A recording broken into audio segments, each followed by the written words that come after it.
Kawawa naman si Miyong.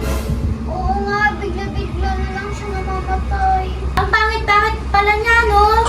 Ano yung kinamatay niya, Almarie? Namatay siya dahil sa pag-ibig. Ay, talaga? Dahil sa pag-ibig? Grabe naman yan. Ang OA naman ni Miyong. Kaya nga eh, porkit naghiwalay sila ng jowa niya, nagpakamatay na. Ang OA.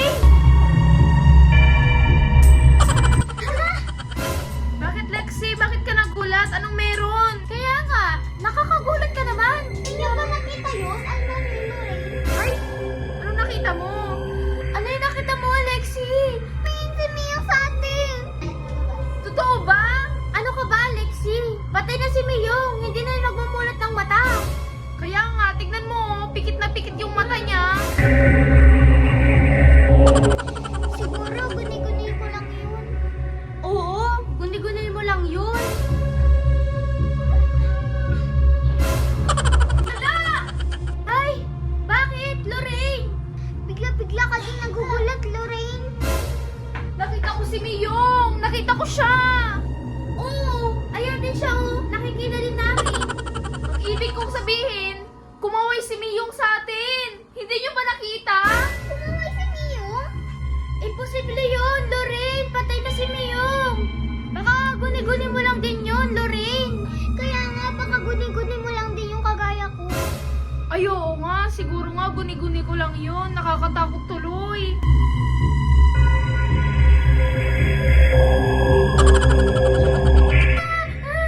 Hoy! Anne-Marie! Anne-Marie!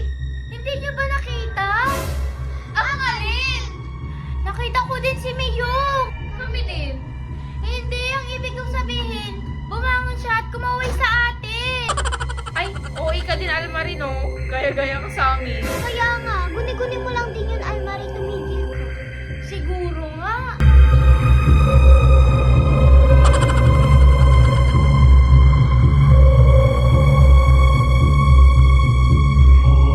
Juan pa rin. Kilala rin. Nalitsay. Uy, tignan niyo si Miyong. Ang gising na. Ayoko nga, gising siya. Kaya nga, gising na si Miyong. Wait lang, Miyong, mag-uusap lang kami. Istorbo naman si Miyong. Nag-uusap pa tayo eh. Kaya nga eh, ang ganda-ganda ng usapan. Sandali lang, di ba patay